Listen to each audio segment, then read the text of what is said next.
সুপ্রিয় দর্শক শ্রোতা, আসসালামু আলাইকুম। রয়েল অ্যাগ্রো তথ্যমূলক চ্যানেলে আপনাকে স্বাগত জানিয়ে শুরু করতেছি আজকের বিশেষ একটি ভিডিও। ছোট্ট একটা কবিতা দিয়ে শুরু করি। কখনো রুদ্র, কখনো মধুর, প্রকৃতির এই খেলা, ধ্বংস পেরিয়ে জীবন পায় নতুন দিনের বেলা। ঝড় থেমে গেলে সূর্য উঠে, আসে নতুন দিন। শিলার ক্ষত বুকে নিয়েও বাঁচে ধরণীর ঋণ। হঠাৎ করে ঝরে পড়ে বরফের কঠিন ছোঁয়া, ধরণীর বুক কেঁপে ওঠে, থমকে যায় সব হাওয়া।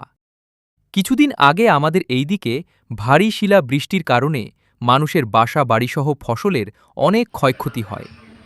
বাসাবাড়ির পুরাতন টিনগুলো নিমিষেই নষ্ট হয়ে গেল ভারী শিলাবৃষ্টির কারণে।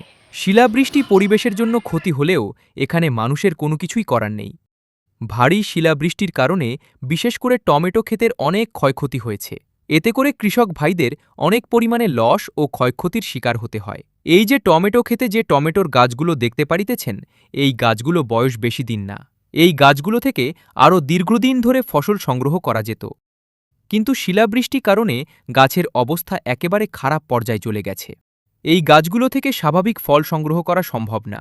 শিলাবৃষ্টি শুধু একটি প্রাকৃতিক ঘটনা নয়, এটি কৃষকের জন্য এক দুঃস্বপ্ন। মুহূর্তের মধ্যে একটি সবুজ ক্ষেত ধ্বংসস্তূপে পরিণত হয়ে গেল। কৃষক ভাইদের প্রকৃতির সম্মুখীন মোকাবিলা করে তাদের ফসল ও জীবনকে টিকিয়ে রাখতে হয়। ফুল ঝরে পড়ে, ফল ভাঙে, ভেঙে যায় আশা। কৃষকের চোখে নেমে আসে দুঃখের ভাষা। তবুও সে দাঁড়িয়ে থাকে নতুন দিনের তরে, শিলার ক্ষত বুকে নিয়ে আবার নতুন স্বপ্ন বনে। শ্রদ্ধা ও কৃতজ্ঞতা জানাই সেই কৃষকদের যারা নিজের ঘাম ঝরিয়ে আমাদের জীবনের খাদ্য নিশ্চিত করেন। অগাধ শ্রদ্ধা প্রতিটি কৃষক ভাইয়ের প্রতি, যাদের শ্রমে জন্ম নেয় খাদ্য আর বেঁচে থাকার শক্তি পায় সমগ্র মানবজাতি। প্রতিটি কৃষক ভাইয়ের প্রতি রইল গভীর সম্মান ও ভালোবাসা, যাদের পরিশ্রমে মানুষের জীবনে আসে বেঁচে থাকার আশ্বাস ও প্রেরণা। আমার কোন একটি ভিডিও ভালো লাগলে অবশ্যই চ্যানেলটিকে সাবস্ক্রাইব করে পাশে থাকবেন। আপনার মূল্যবান সময় দিয়ে পাশে থাকার জন্য আপনাকে অসংখ্য ধন্যবাদ।